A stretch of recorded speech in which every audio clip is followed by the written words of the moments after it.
حکومت نے قانون کی منشا کے عین مطابق یہ معاملہ سارا جو ہے، جو under the law investigating agency ہے، ایف آئی اے ہے، تو یہ معاملہ ایف آئی اے کو بھیجا گیا۔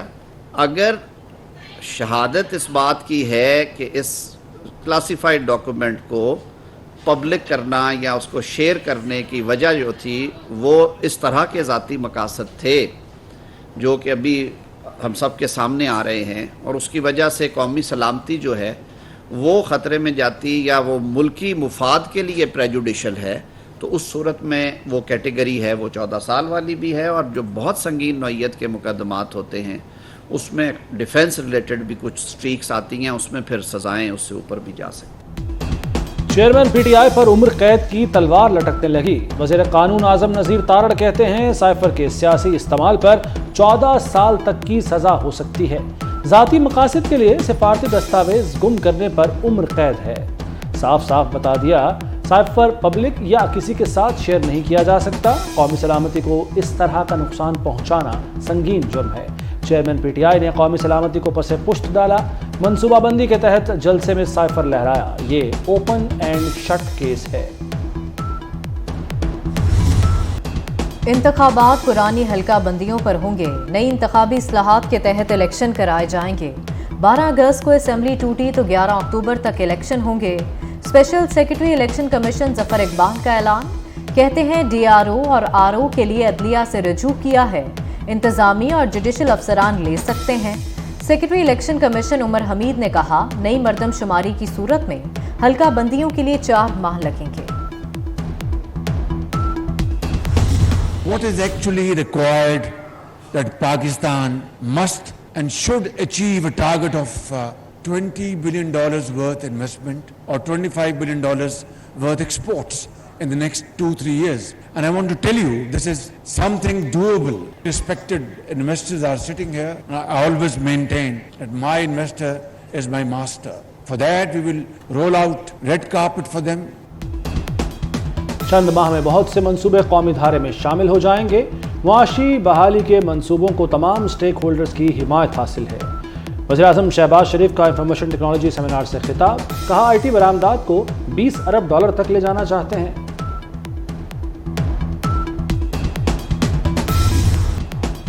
وزیر اعظم شہباز شریف اور حمزہ شہباز کو کلین چٹ مل گئے۔ احتساب عدالت نے منی لانڈرنگ ریفرنس سے بری کر دیا۔ عدالت کا منجمد اثاثے بحال کرنے کا حکم۔ جج قمر زمان نے کہا کہ ملزمان کے خلاف کرپشن اور منی لانڈرنگ کے شواہد نہیں ملے۔ منی لانڈرنگ ریفرنس اگست 2020 میں دائر کیا گیا تھا۔ خیبر کے علاقے باڑہ میں دہشت گردی کا بڑا منصوبہ ناکام۔ پولیس کی بروقت کارروائی میں 2 خودکش حملہ آور مارے گئے۔ دہشت گردوں نے باڑہ تھانے، سی ٹی ڈی سیل اور تحصیل کمپاؤنڈ میں گھسنے کی کوشش کی۔ ایک دہشت گرد مرکزی گیٹ پر پولیس فائرنگ سے ہلاک، دوسرے دہشت گرد کو عقبی دروازے پر مار دیا گیا۔ دھماکوں کے باعث 4 اہلکار شہید، 8 زخمی ہوئے۔ حملہ آوروں نے 8 کلو کی بارودی جیکٹ پہنی تھی۔ آئی جی کے پی نے بتایا کہ 13 جولائی سے سیکیورٹی ہائی الرٹ تھی۔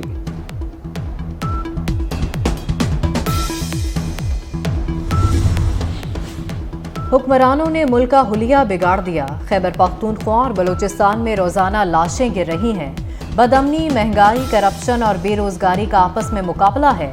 امیر جماعت اسلامی سراج الحق کا شیخوپورہ میں ورکرز کنونشن سے خطاب۔ کہا شہباز حکومت نے 16 ماہ میں عوام کا ایک مسئلہ بھی حل نہیں کیا۔ پی ٹی آئی نے 4.25 سال برباد کیے۔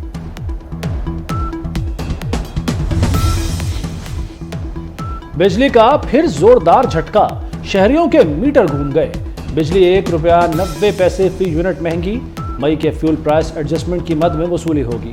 نیپرا نے صارفین کی جیبوں سے اربوں روپے نکالنے کی منظوری دے دی۔ بجلی کے بلوں میں ٹی وی کے ساتھ ریڈیو فیس بھی شامل کرنے کا فیصلہ۔ بل میں $35 ٹی وی اور $15 ریڈیو فیس عائد ہوگی۔ اسلام آباد ہائی کورٹ نے اربوں کے سپر ٹیکس کا نفاذ غیر قانونی قرار دے دیا۔ انکم ٹیکس آرڈیننس کا سیکشن 4C بھی غیر آئینی قرار۔ عدالت نے مختلف کمپنیز اور اداروں کی دائر درخواستیں منظور کر لیں۔ عدالت نے اپنے حکم نامے میں کہا کہ حکومت سپر ٹیکس نہیں لے سکتی۔ سپر ٹیکس سے متعلق ڈیمانڈ اور ریکوری کے تمام نوٹسز کالعدم قرار۔ پاکستان یوکرین کے ساتھ تعلقات بڑھانے کا خواہاں ہے، مختلف شعبوں میں تعاون میں اضافہ چاہتے ہیں۔ وزیر خارجہ بلاول بھٹو کی یوکرینی ہم منصب کے ہمراہ نیوز کانفرنس، کہا روس یوکرین جنگ سے ترقی پذیر ممالک متاثر ہوئے، روس یوکرین مسئلہ حل کیا جائے۔ یوکرینی وزیر خارجہ کا خود مختاری کی حمایت پر پاکستان سے اظہار تشکر، پاکستان کو اچھا پارٹنر قرار دے دیا۔ Malik is renowned globally as a symbol of resistance and peace struggle for Kashmir. Now things have evolved in such a way that the Prime Minister Modi has shackled my father in a cell where he is sentenced to death. میرے والد یاسین ملک جدوجہد کی عظیم مثال ہیں، نریندر مودی نے انہیں غیر قانونی پابند سلاسل کیا ہوا ہے۔ میرے والد کو کچھ ہوا تو ذمہ دار مودی سرکار ہوگی۔ حریت رہنما یاسین ملک کی بیٹی رضیہ سلطانہ کا آزاد کشمیر اسمبلی سے خطاب، یو این اور دیگر ادارے یاسین ملک کی رہائی ممکن بنائیں۔ یاسین ملک کی بیٹی کا عالمی اداروں سے مطالبہ، رضیہ سلطانہ نے لے کر رہیں گے آزادی کے نعرے بھی لگائے۔ وزیر اعلیٰ پنجاب محسن نقوی کا راولپنڈی میں نالہ لئی کا دورہ، کٹاریاں برج کے قریب نالہ لئی میں پانی کے بہاؤ کا معائنہ کیا، نالہ لئی کے ارد گرد آبادیوں کا بھی جائزہ لیا اور انتظامیہ کو ضروری ہدایات دی۔ کہتے ہیں 23 جولائی تک مزید بارشوں کی پیش گوئی ہے، تمام ادارے الرٹ رہیں، قریبی آبادیوں سے انخلا پہلی ترجیح ہونی چاہیے۔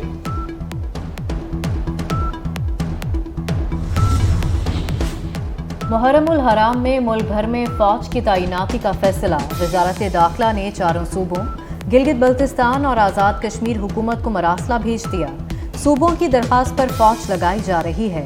پنجاب اور سندھ میں 9 اور 10 محرم کو بائک پر ڈبل سواری پر پابندی، وفاقی حکومت نے 9 اور 10 محرم کو عام تعطیل کا اعلان کر دیا۔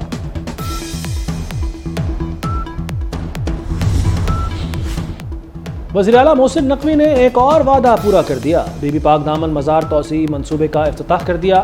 لاہور میں بی بی پاک دامن مزار زائرین کے لیے کھول دیا گیا۔ اور گال ٹیسٹ میں شاہینوں کی اونچی اڑان، سری لنکا کے خلاف کامیابی سمیٹ لی۔ قومی ٹیم نے 131 رنز کا ہدف 6 وکٹوں پر حاصل کیا۔ اوپنر امام الحق کی ناقابل شکست 50 رنز کی اننگز، پہلی اننگز کے double century maker Saud Shakeel man of the match قرار۔ شاہین آفریدی کی میچ میں 5 وکٹیں، پاکستان کو سیریز میں 1-0 کی برتری حاصل ہو گئی۔